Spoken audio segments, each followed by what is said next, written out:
I mean, if you go to Rome and visit the Vatican Museum, these beautiful places, you will see that the pine cone is very, very important to the architects of those places. Clearly, there's a body of knowledge being appealed to that hasn't been taught to you and hasn't been taught to me. The pine cone represents higher cognitive power, advanced wisdom. So is that not for us? And the short answer to that is no, it isn't. Because with the story of suppression of indigenous wisdom, what it really reveals is a separation of knowledge. So let's imagine that you're part of the Spanish invasion of Central and South America. You have been tasked to delete and replace the wisdom of the cultures that are there.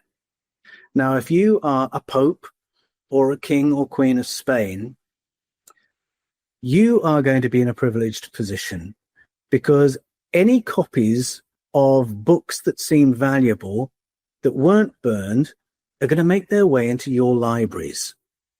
And so after the massive book burning that went on through the 1400s in particular and into the 1500s, the indigenous knowledge of those places is now carried in secret by secret societies who very often, just through oral tradition, will pass on the ancient memory, or they will hide books. I mean, this is the story of the Nag Hammadi burying scrolls so that they won't be destroyed because they're now out of favor with the Roman Empire. Well, similarly, books were hidden in Central and South America. That's the story of the Popol Vuh we mentioned earlier. So it's carried orally by the local indigenous priestly leaders, and then it goes somewhere else as well. It goes into the royal libraries of the popes and kings and queens of Spain and Portugal, for instance. Mm-hmm. And I find it interesting, the scramble for this literature that there was in the 1500s, some of the intrigues and the espionage that went on. If you study the court of Queen Elizabeth I, you'll get a hint of this. They're all trying to get a hold of these books that didn't get burned and destroyed. So they're in the libraries of the elite, they're at the grassroots, and then most of us don't know anything about these traditions. And so secret societies have played an important role through the ages. Sometimes it's the curation of that special knowledge so that when it's safe to do so, it can be shared with the people again. And then there are the secret societies that serve the 1% with the information the rest of us are not allowed to know. And I think the pine cone and its use by the designers and the architects of the Vatican City, that's a very good QED.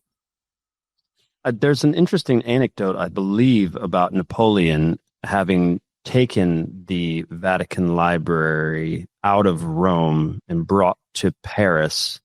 If I understand this correctly, it may have been the only time that the content or a large portion of the content has ever been moved outside of Italy, Rome, or the Vatican in this sense. And there is also the rumor attached on top of that he was looking for something specific within this knowledge, whether I'm not sure what specifically, but it's just another, let's say, notch on this idea that the elites have something they're looking for and there's something there. One thing he may have been looking for, given his job, was special information or technology to do with remote viewing. Because I can certainly tell you that Queen Elizabeth I was very interested in getting hold of that kind of information. And so we've already said that was part of the story of the Popol Vuh. So if there was a wider canon of literature about our ancestors being able to remote view, having far sight, well, you'd want to get your hands on that. Queen Elizabeth I, for instance, she wanted Britain to be a power within the world, and she would have loved to have had the kind of secret service that we have today, but the country was broke. And she couldn't have spies in every court. And so if there's some way, some human technology that means you can eavesdrop on foreign courts, let's get hold of it. And that was part of the scramble I mentioned of trying to get hold of the ancient wisdom that might unlock those kind of abilities. And if you want to read up on that, John Dee is the person to go and research. So I think that is one thing, certainly, that people in the military might be interested in.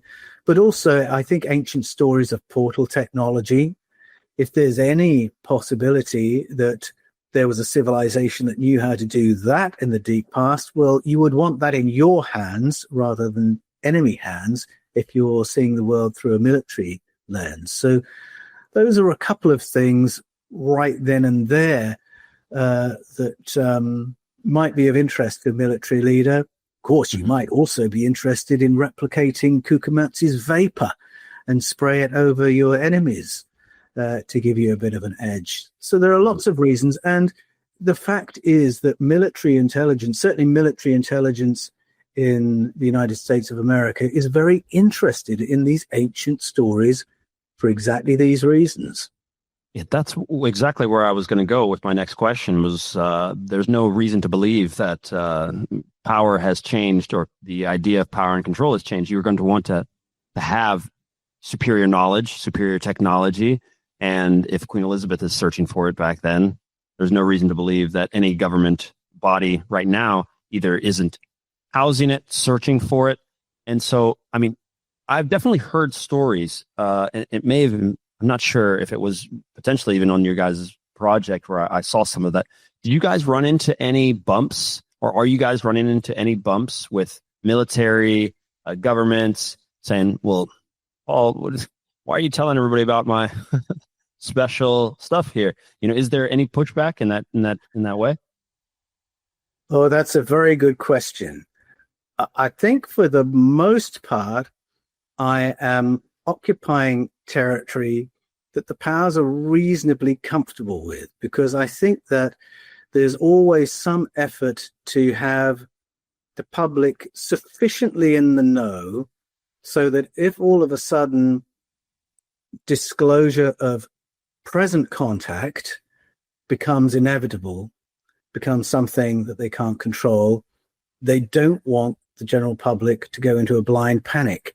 They would rather have a population that said, I think I'd more or less work that out.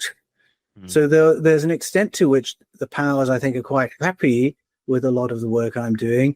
But at the same time, there is a bit of a bubble around information surrounding current programs and current technology.